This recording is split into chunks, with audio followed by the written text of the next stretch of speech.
I want to welcome you to Dream Chasers Radio with me, your host, Oh, Yaya yes. Diamond. And Oh, I am so, so very excited to have my next guest on the show today. It's all about his book. And let me tell you something. This is going to be an interesting show because I'm telling you, I'm kind of like, curious as to like what he's getting ready to say. Because I kind of understand a little bit, but I don't understand enough. But I want to thank you guys so much for tuning in. Don't forget to dare to be different, and don't forget to like, comment, and subscribe to this channel, or even just go ahead, like, and if you can't comment, go to our Facebook page, Dream Chasers Radio, and comment there about the interview, because I really want to know your thoughts about that. Because we have today Mark de Klerk Buhler on the show. Welcome to the show. Thank you so very much for being here with us today. don't mention it. I want to thank you for having me. Oh, anytime, anytime. So, okay, so first of all, we're going to kind of go back into your history and tell me how got into this whole thing and what it is, because this is interesting. To me, this is like sci-fi at its best. Okay, very good. Thank you for a good segue from the very beginning. Yes. It's a little bit of a sad tale. I'm sorry to say this. Mm, Uh, I lost my parents, um Anna Magdalena Buhler and Franz Walter Buhler. When they passed, when they passed, I was heart-stricken. I was sad and depressed, and you know, I couldn't, shall we say, live a normal life, as it were. I was thinking so much about them.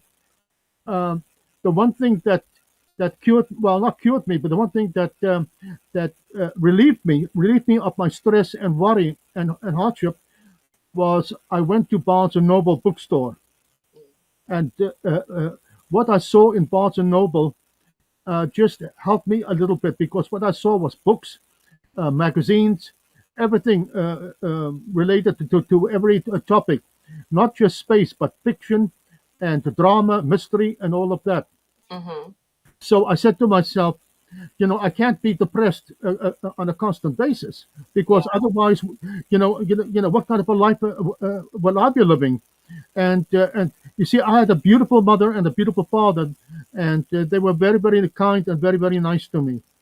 So, so what happened was, one evening after leaving Barnes and Noble, I came home and I said to myself, I saw many books there. I could write a book. I Mm, could be an author. yeah. I could do this. Okay, so I went back the next couple of days to see the styles, the various styles of their writing, the various concepts and introductions and shorts of of what their story is about. So then I got thinking. Then over the weekend, the next weekend, coming weekend, I decided to write a novel or a story about the travelers.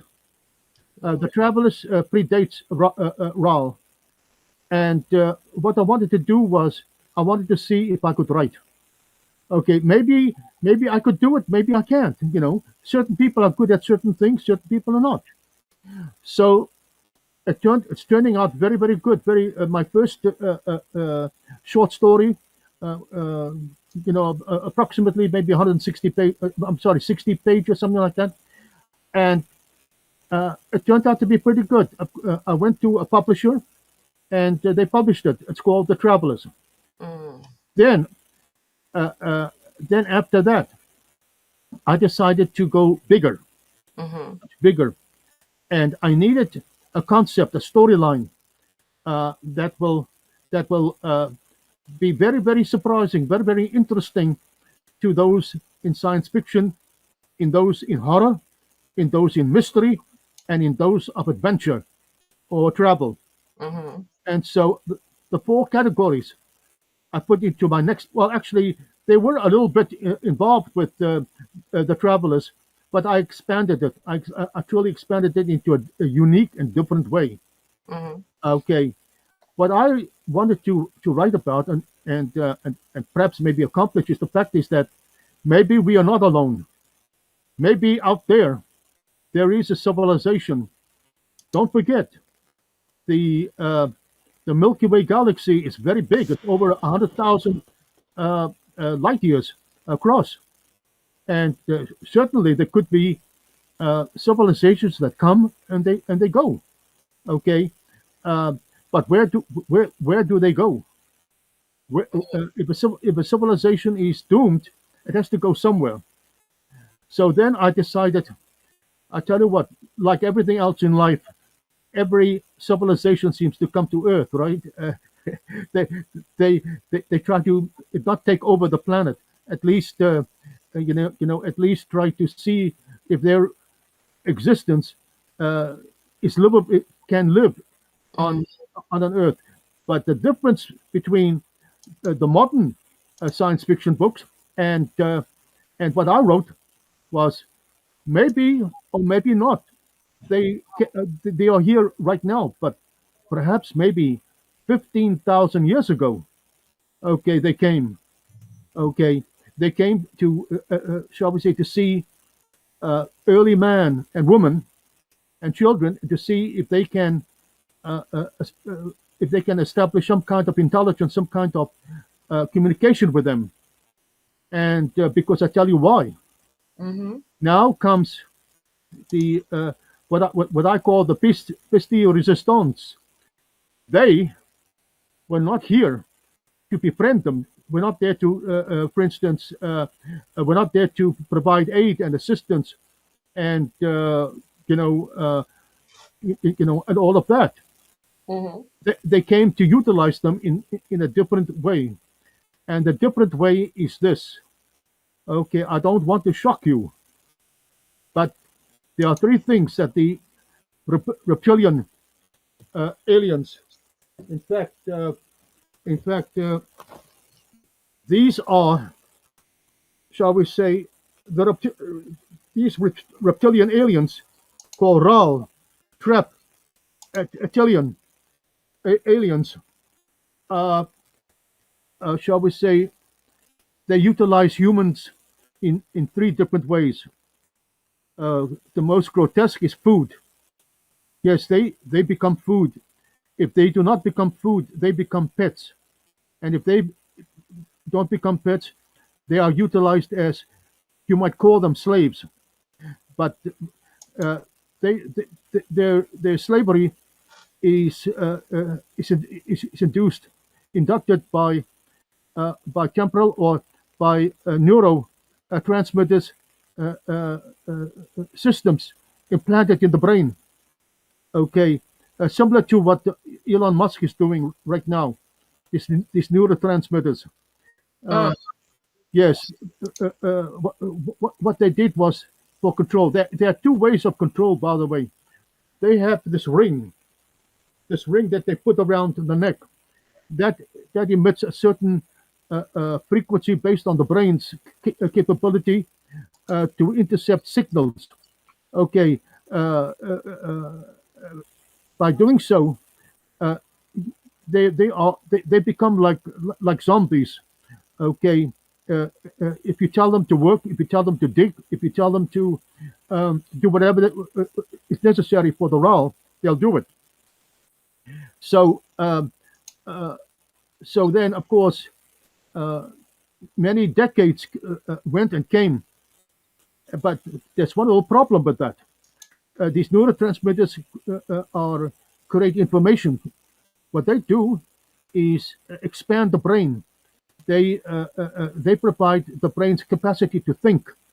They provide to even say who they are and what they are, and particularly language. Now, don't forget, 15,000 years ago, there was no civilization.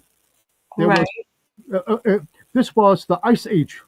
Mm-hmm. Okay, the ice age was permanent, both in the northern hemisphere and in the southern hemisphere. As a result of that, okay, whatever humanity, what I call a pre-humanity that came from Asia over the land bridge. I personally believe there was a land bridge Mm-hmm. in Alaska that, and then came to Canada, what was Canada, I mean, what is Canada and what is America. Right. It slowly went down to South America. Now, once they uh, went to South America, they had a primitive means, Neanderthal, these cavemen slowly established a way to create to harvest the grain and also to hunt the animals. Mm. And so as a result, they become very useful to the RAL. These are reptilian aliens. They're what they want to do is they were inflicted with a disease on a moon, a hundred light years away.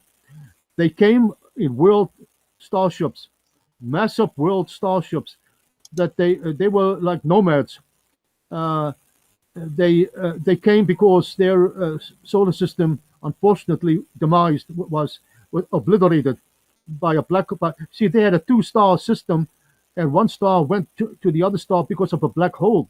By by horrible mistake, a black hole forced them, and as a result, destroying the solar system. And but thank God they were advanced enough. They were advanced enough to have these starships.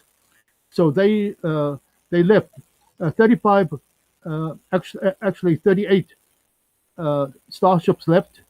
The last three left just in time before their solar system was totally obliterated Mhm. by the two stars. And so they spent 100 years, over 100 years, in space.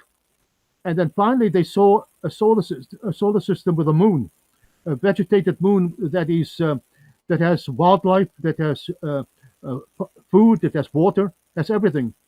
Okay, so they came to this moon, and unfortunately, there was a problem with that. They, when they landed and they toured the place, they were like Star Trek, more or less.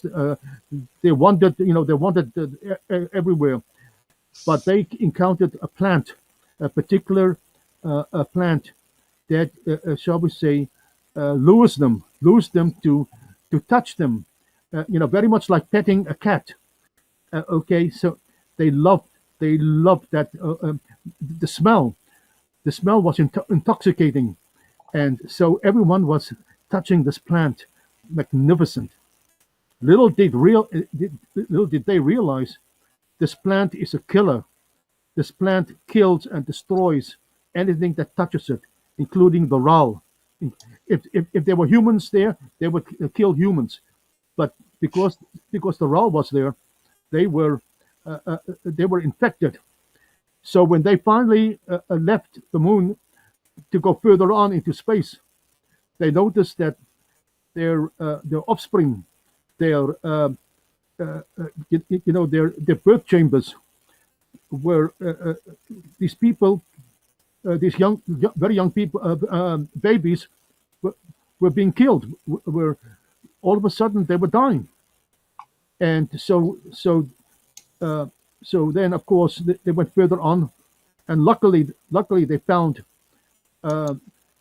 through their science and technology a small little blue green ice planet in the distance, and that was going to be the future Earth. And so they came to Earth, but they came to one place and one place only, South America. If you know anything about South America, it is beautiful green. Well, it's changing now. Unfortunately, mankind is changing it. But 15,000 years ago, it was beautiful, virgin land, virgin land. And Mm. so when they discovered this land and animals, don't forget, abundant animals, mammals. Okay, they decided to stay and to create. But the RAL is a three-part story. Okay. The first part is the development of Mars. Mm. They through their science and technology, they found a huge canyon underneath at the surface, a massive underground world where they could use for their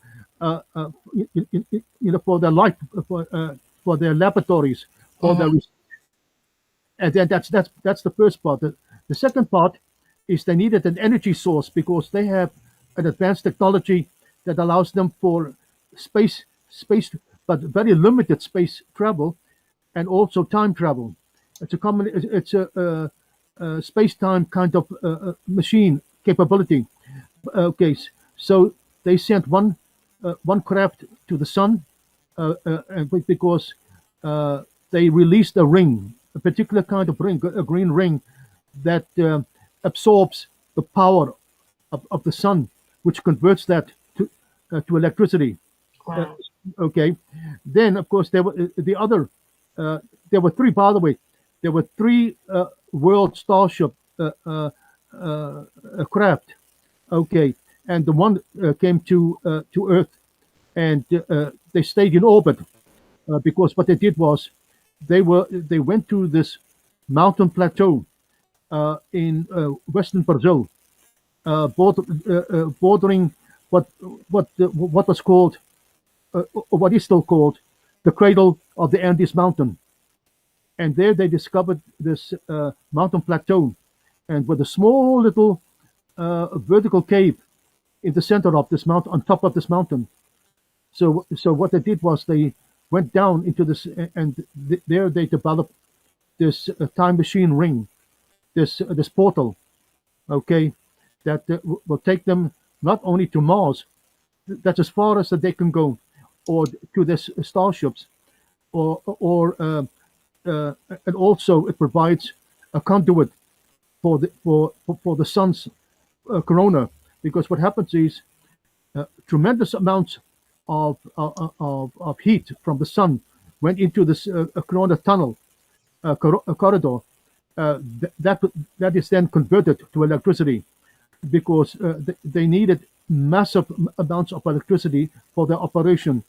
Okay, and then okay, that's part two.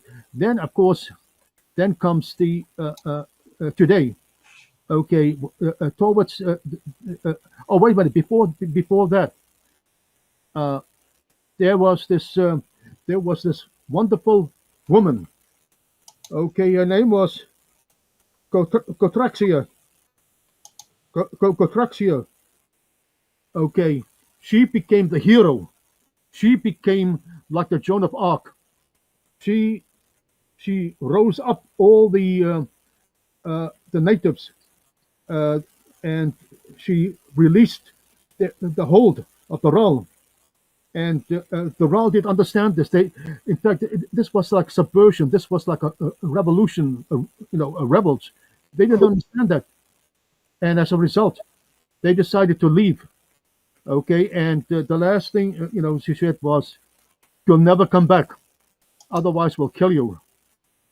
I'm sorry to say it, but that's what she said. Wow. Because the Ral is not a nice reptilian alien.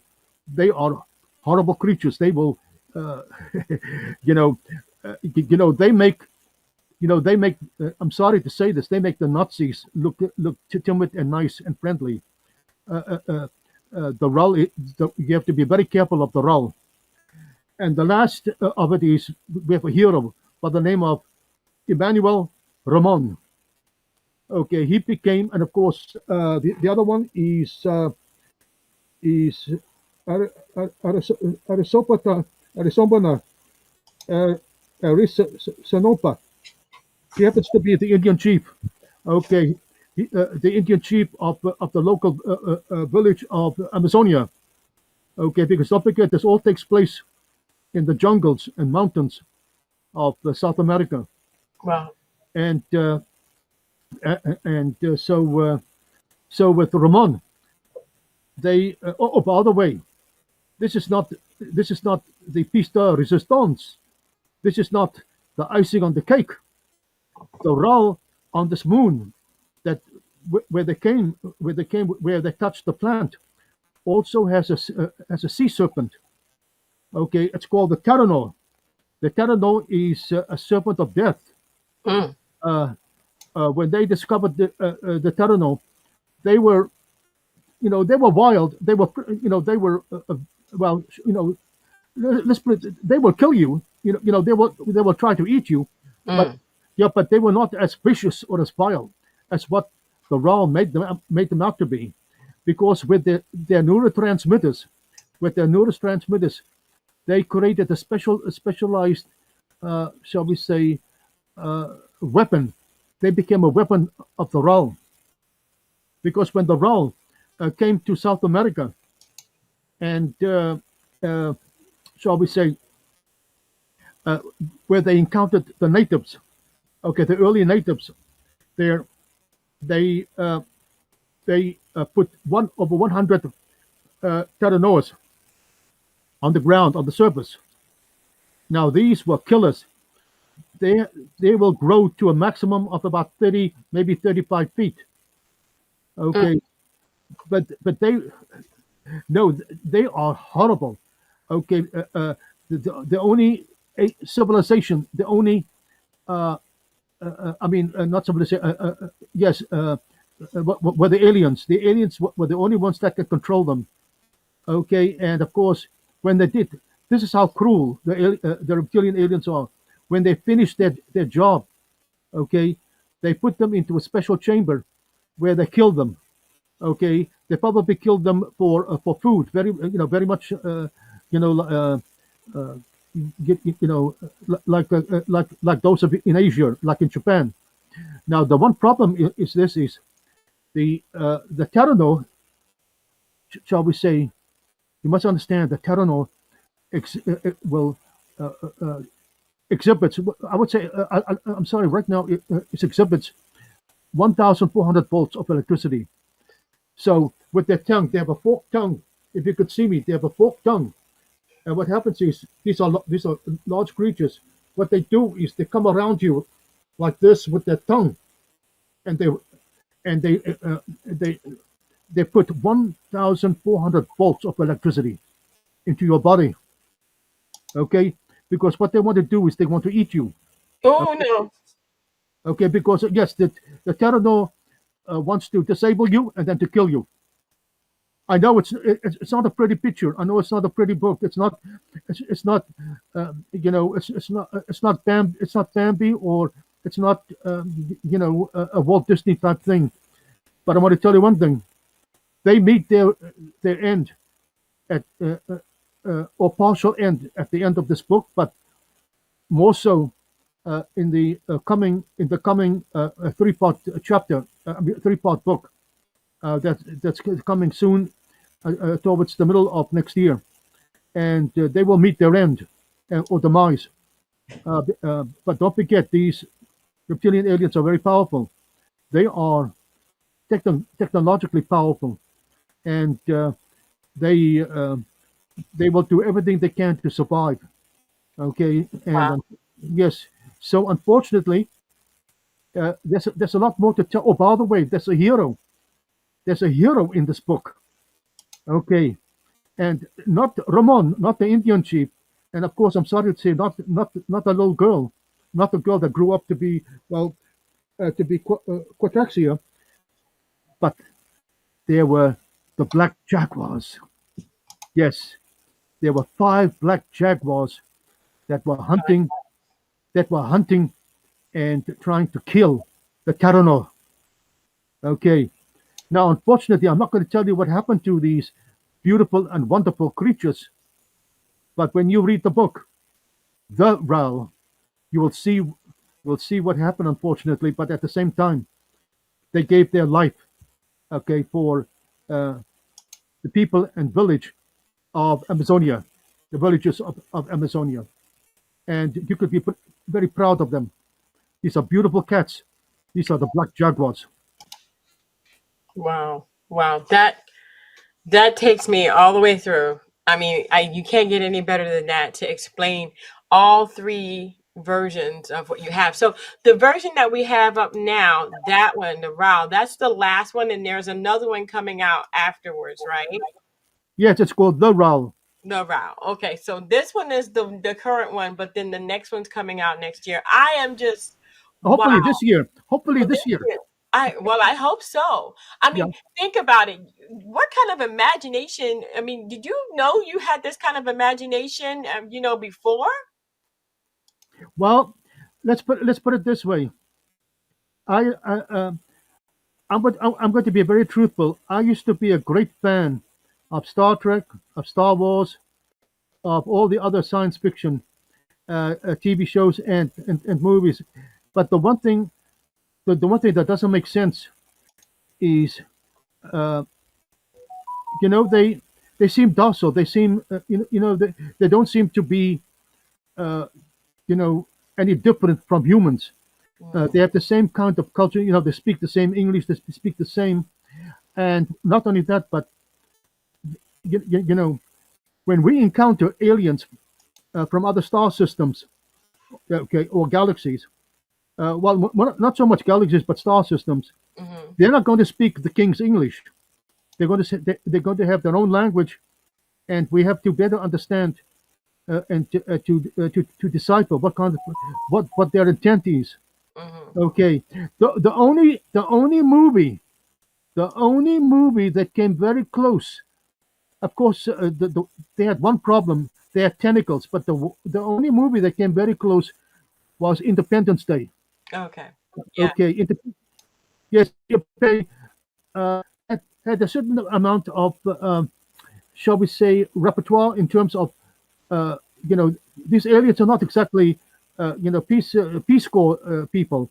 They they also want to colonize and take over, and and but but the RAL, see, the RAL has has has been around for thousands of years, and they have developed a high degree of technology, a high degree of capability to destroy and to create and to, shall we say, control. Mhm. And uh, uh, the role is, you know, they don't understand compassion as much as we do. They don't understand, what it is to let people be by themselves, or to all of that. All I know is one thing: if I can take over you, if I can control you, or if I can use you, I will. That's what the RAL believes in. Okay, Mm, okay. It's not a question of, can, do the RAL really want to do this to you? It's the fact is that the RAL also wants to survive, and in order to survive, it has to be the RAL way. Only the RAL can survive on its own terms. mm, Okay, and uh, it's when you if you are fortunate to get a book of the RAL, you'll be very impressed, very impressed of who they are and what they're capable of. In fact, uh, the third book in the RAL series is going to explore uh, what the RAL, from their uh, their lost civilization uh, to coming to Earth. mm. They were in space over 100 years.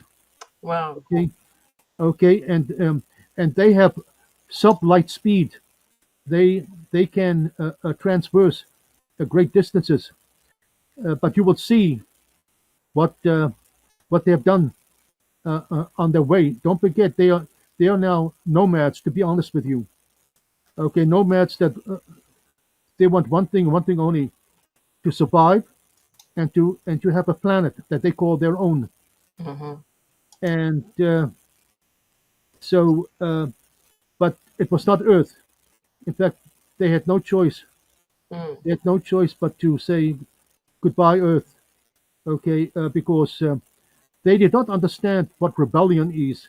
They did not understand what what saying no to their occupation, to their control. You see, on their home world, there is only one species, and that's the RAL, and only one thought, and that's the RAL. Okay, when you have a different thought and a different species and a different, you become fearful. You become, you know, as I said before, there's three ways, uh,